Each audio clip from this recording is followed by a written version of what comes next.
বাচ্চাটাকে পেটে নিয়ে এত ঘোরাঘুরি এত ভিডিও আপনি কিভাবে করতে পারেন? আমরা তো বিছনা থেকেই উঠতে পারি না এই অবস্থাতে। এখন তো বন্ধ করেন, অনেক তো হলো, এখন অন্তত বাচ্চাটার দিকে তাকিয়ে হলো আপনি এসব করা বন্ধ করে দেন। আচ্ছা, আপনাদেরকে একটা কথা বলি, এসব যদি আমি করা বন্ধ করে দিই তাহলে কি আপনারা আমাকে ঘরে বসে খাওয়াবেন? হ্যালো এভরিওয়ান, আসসালামু আলাইকুম। কি অবস্থা সবার, কেমন আছেন? যদিও ভিডিওটা বৈশাখীর দিনের, বাট একটু লেট হয়ে গেল ছাড়তে, কারণ আমি অনেক বেশি প্যারার মধ্যে ছিলাম এই কয়টা দিন। এই জন্য কোনো ধরনের ভিডিও আপলোড করতে পারিনি, এমনকি কোনো ভিডিও আমি করতে পারিনি ওইভাবে। এই কারণে ভাবলাম যে আপনাদের সাথে এই ব্লগ ভিডিওটা শেয়ার করি। আর আজকে এই ব্লগ ভিডিওর মধ্যে আপনাদেরকে অনেক ধরনের কথাই আমি জানাবো যেগুলো আপনাদের একদমই অজানা ছিল।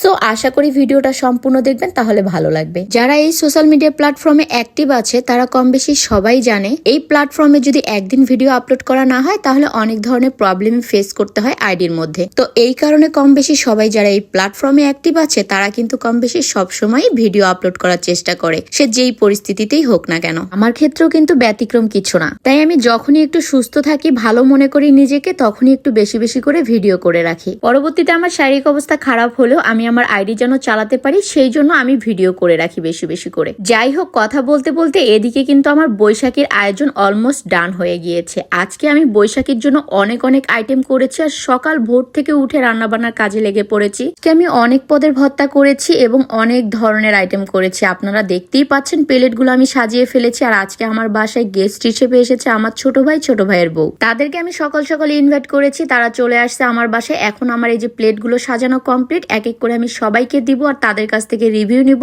যে আজকে আমার এত এত আইটেম খাবারগুলো তাদের কাছে কেমন লাগলো। আপনাদের ভাইয়া তো আমাকে অলওয়েজ হেল্প করে, সে আজকে আমাকে যথেষ্ট পরিমাণে হেল্প করেছে। আমি তো অসুস্থ, আপনারা সবাই জানেন। এই শারীরিক অবস্থায় যে এত এত আইটেম আমি ওদেরকে করে খাওয়াইছি, তারা এই জন্য আমাকে অনেক শুকরিয়া আদায় করেছে। সো আপনাদের কাছে আজকে আমার প্লেটের আইটেমগুলো কেমন লাগতেছে অবশ্যই কমেন্ট করবেন। আজকের আইটেমে কিন্তু অনেক ধরনের খাবার ছিল।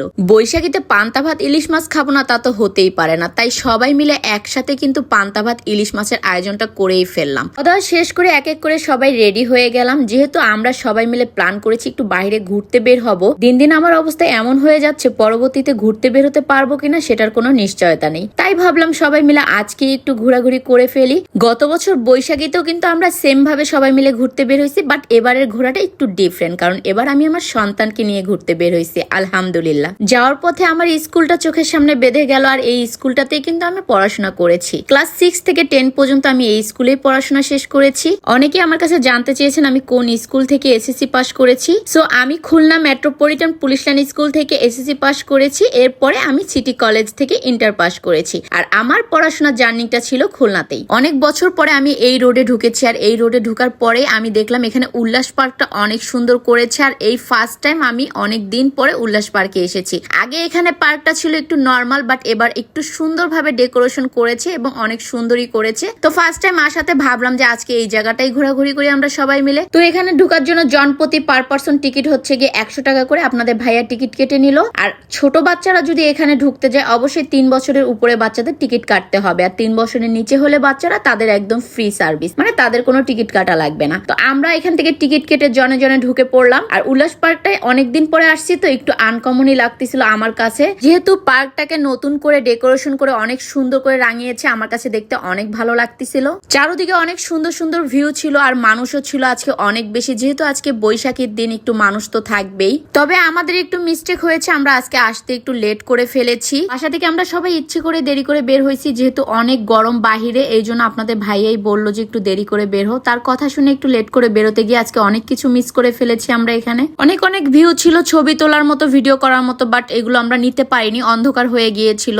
আমরা ঘুরতেছি আর আপনাদের ভাইয়া পার্স ব্যাগ নিয়ে সে লেডিস হয়ে গিয়েছে, সে এখানে স্টাইল দিচ্ছিল। আর আমরা এটা দেখে অনেক হাসাহাসি করলাম। অনেকদিন পরে এরকম খোলামেলা একটা পরিবেশে আমি ঘুরতে বের হয়েছি, আমার কাছে একটু ভালোই লাগতেছিল। সচরাচর এরকম খোলামেলা পরিবেশে আসা হয় না খুব একটা। উল্লাস পার্কের ভিতরটা এত সুন্দর করবে এটা আমি আসলে আশা করিনি। আমি ভেবেছিলাম নর্মালি হয়তো একটু স্পেস করেছে, বাট অনেক অনেক ভিউ ছিল, অনেক সুন্দর সুন্দর জায়গা ছিল, যেখানে একদম রিল্যাক্সে ভিডিও করা, ছবি তোলার মতো খুবই পারফেক্ট একটা জায়গা ছিল। কিন্তু শুধুমাত্র সময়ের অভাবে অন্ধকার হয়ে গিয়েছে, যার কারণে আমি ভিডিও ক্লিপ গুলো ওইভাবে নিতে পারিনি। নেক্সট টাইম আমি আবারও আসবো, এমনকি সময় নিয়ে আসবো, যাতে করে আমি সব ধরনের ভিডিও ক্লিপ গুলো নিতে পারি এবং ছবি সুন্দর সুন্দর তুলতে পারি। আমার আসলে আজকে অনেক বেশি আফসোস লাগতেছিল যে আমি ওইভাবে ভিডিও করতে পারলাম না, মন মতো করে ছবি তুলতে পারলাম না। একদমই অন্ধকার হয়ে গিয়েছিল, বাট দিনের ভিউটা কিন্তু অনেক বেশি অস্থির ছিল, আপনাদের সাথে শেয়ার করতে করতে পারলে আরো ভালো লাগতো। আর এই জায়গাতে বাচ্চাদের জন্য তো হিউজ পরিমাণে রাইডস ছিল, যেখানে বেবিরা অনেক সুন্দরভাবে সময়টাকে এনজয় করতে পারবে। ছোট ছোট সোনামণিদের জন্য তো এই জায়গাটা খুবই পারফেক্ট, আর এখানে আমাদের জন্য কিন্তু পারফেক্ট ছিল, বিকজ এখানে সুন্দর ভিউ ছিল,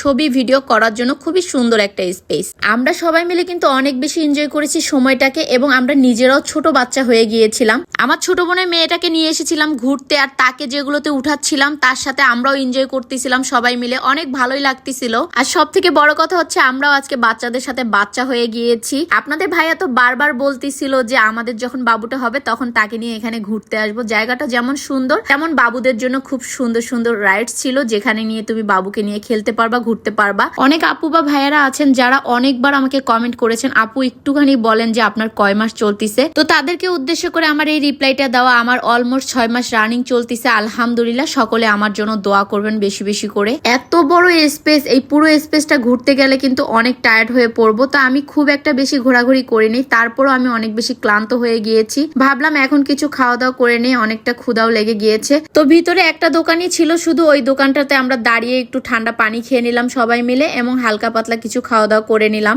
আরেকদিকে আমার ভাইয়ের বউ এই গোল চত্বরটাতে ঘুরবে, এই জন্য এখানে দাঁড়িয়ে রয়েছে। আমি আসলে এগুলোর নাম জানি না, আপনারা যদি কেউ জেনে থাকেন এক একটা নাম অবশ্যই কমেন্ট করবেন। ওরা দুজন উঠে গেছে, আমাকে বারবার বলতেছিল তুই আসলে ভালো হতো, কিন্তু আসলে আমার শারীরিক অবস্থা অতটা ভালো না যে আমি এগুলোর মধ্যে উঠে ঘুরবো। তো ওদেরকে ওখানে উঠাই দিয়ে আমি গুড়িয়াকে নিয়ে চলে আসলাম, তাকে একটা খেলনা গাড়ির মধ্যে উঠাবো। এখানে এসে শুনি 10 বছরের উপরে হলে এই গাড়িটার মধ্যে উঠতে পারবে, তাছাড়া পারবে না। এই জন্য মন খারাপ করে চলে আসলাম আমরা, যেহেতু এখানে উঠতে পারবো না তাই আমরা চলে গেলাম আরেকটা জায়গায়। এটার নাম কি আমার আসলে জানা নেই, আপনারা কেউ জেনে থাকলে অবশ্যই আমাকে জানাবেন। এটাতে মূলত বেশিরভাগ বড়রাই উঠতেছিল। তো এখানে আসার পরে আমার জামাই, আমার ভাই বোনেরা জেদ ধরছে তারা এটাতে নাকি উঠবে। তো উঠার পরে তাদের সকলের চেহারা তো খুবই ভালো ছিল, মানে রিয়াকশন অনেক বেশি ভালো ছিল। তো নামার পরে দেখবো আসলে তাদের রিয়াকশনটা কেমন হয়।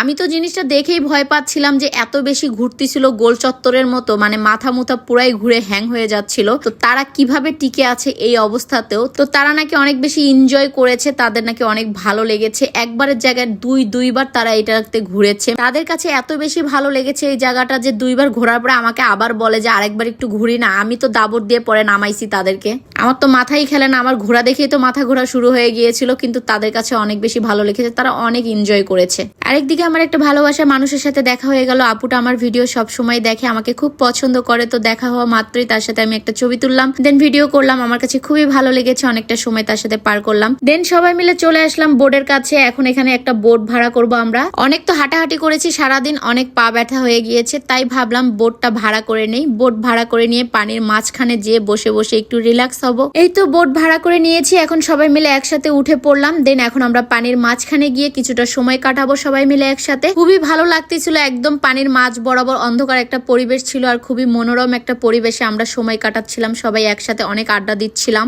আমরা তো বোটে বসে বসে এনজয় করতেছিলাম, বাট যারা বোট চালাচ্ছিল তাদের অবস্থা খুবই কাহিল ছিল। তারা নাকি বোট চালাইতেই পারতেছিল না আমাদেরকে নিয়ে। আমরা নাকি অনেক বেশি মোটা হয়ে গিয়েছি, আমাদের নিয়ে বোট চালাতে তাদের অনেক কষ্ট হয়ে যাচ্ছিল। তাদের হাত পা একদম ব্যথা হয়ে গিয়েছিল। আপনাদের ভাইয়া তো একদমই অস্থির হয়ে গেছে, আর আমার ভাই তো অনেক ফাজলামি করতেছিল বোর্ডের উপরে বসে বসে। তারা বোর্ডের উপরে উঠছে একটু শান্তির জন্য, কিন্তু সেই শান্তি তারা পাচ্ছিল না। বোট চালাতে চালাতে এক একজন এত বেশি ক্লান্ত হয়ে গিয়েছে। দেন পানির মাঝ বরাবর এসে বোট থামিয়ে রিল্যাক্সে চুপচাপ বসে রয়েছে এক একজন। তো আমরাও চুপচাপ পানির মাঝখানে বসে বসে এনজয় করতেছিলাম সময়টাকে, অন্ধকার পরিবেশটাকে। বোর্ডে প্রায় আমরা 1 ঘন্টার মতো সময় দিয়েছি। দেন ওখান থেকে নেমে আমি আবার গুড়িয়াকে নিয়ে চলে আসলাম খেলাধুলার এখানে, যেখানে বাবুদের খেলার অনেক ধরনের আইটেম ছিল।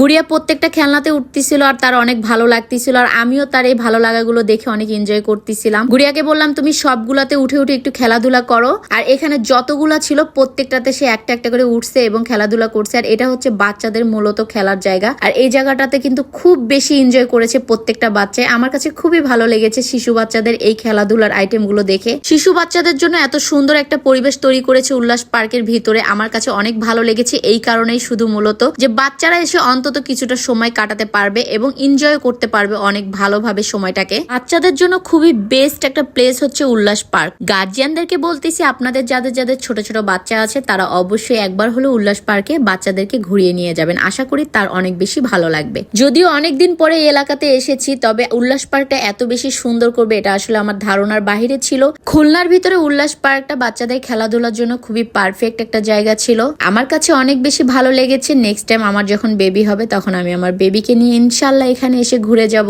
এখানে প্রত্যেকটা খেলনাতেই গুড়িয়াকে উঠাইছে আমি, এবং প্রত্যেকটা খেলনায় ও অনেক বেশি এনজয় করে খেলাধুলা করেছে। অনেক তো ঘোরাঘুরি করলাম, সারাটা দিন ঘুরতে ঘুরতে এত বেশি ক্লান্ত হয়ে গিয়েছি, বিশেষ করে আমার পা তো ফুলে একদম ট্যাম হয়ে গিয়েছে, পায়ের অবস্থা খুবই খারাপ। আপনাদের ভাইয়াকে বারবার বলতেছিলাম যে আমার পায়ে প্রচুর পরিমাণে ব্যথা হচ্ছিল, ও বলতেছে আর ঘোরাঘুরি করতে হবে না, চলো আমরা বের হই। দেন আমরা বের হয়ে বাহিরেই একটা রেস্টুরেন্ট ছিল, ভাবলাম এখানে বসে খাবো, কিন্তু এত পরিমাণে ভিড় ছিল যে এখানে বসা তো দূরের কথা, খাওয়ার জন্য সিরিয়াল দিয়ে বসে থাকতে হবে অন্তত পক্ষে 1 ঘন্টার মতো। এত লং সময় ধরে এখানে বসে থাকা আমাদের পক্ষে সম্ভব না, তাই ভাবলাম একটু ভিতরে ঢুকে ঘোরাঘুরি করেই চলে যাই। ভিতরে ঢুকা মাত্রই দেখতেছি চারদিকে প্রচুর পরিমাণে মানুষ, যেহেতু আজকে বৈশাখীর দিন এই জন্য মানুষ একটু বেশিই ছিল। আমরা কোনো স্পেস পাইনি বসার জন্য, তাই এখানে বসিনি। দেন ওখান থেকে বেরিয়ে আমরা বাইরে থেকে খাবার নিয়েছি। এরপরে আমরা চলে আসছি আমার ছোট বোনের বাসায়, যেহেতু ও অনেক বেশি অসুস্থ, আমরা সারাদিন ঘোরাঘুরি করেছি, তাই ওকে রেখে একা খাওয়া আমাদের ঠিক মনে হলো না। তাই আমার ভাই বলল যে আমরা একবারে খাবার পার্সেল করে নিয়ে চলো ওর বাসায় চলে যাই, দেন ওখানে যে আমরা সবাই একসাথে খাবো, ও খুশি হয়ে যাবে। তো তার খুশির কথা চিন্তা করে আমরা সবাই মিলে খাবার পার্সেল করে নিয়ে আসছি তার বাসায়। এখন আমরা সবাই মিলে তার বাসায় বসে খাওয়া দাওয়া করবো। দেন খাওয়া দাওয়া শেষ করে গুড়িয়াকে রেখে আমি চলে যাব, যেহেতু ওর স্কুল আছে, নেক্সট টাইম থেকে ওকে স্কুলে যেতে হবে, তাই ওকে আর আমি আমার কাছে রাখলাম না। গুড়িয়ার উসুলায় তাকে রাখতে এসে আমরা এখানে সবাই একসাথে খাওয়া দাওয়া করতে পারতেছি আলহামদুলিল্লাহ। এখন তাদের এখানে খাওয়া দাওয়া করে আমরা সবাই যার যার মতো বাসায় চলে যাব। আজকের ভিডিওটা যদিও একটু লং হয়ে গেছে, আর এত ধৈর্য ধরে ফুল ভিডিওটা দেখার জন্য আপনাদেরকে অসংখ্য ধন্যবাদ। সো গাইজ, আজকের মতো ভিডিওটা এখানেই শেষ করব। নেক্সট কোনো ভিডিওতে আবারও আপনাদের সাথে দেখা হচ্ছে, সেই পর্যন্ত সবাই ভালো থাকবেন, সুস্থ থাকবেন, আল্লাহ হাফেজ।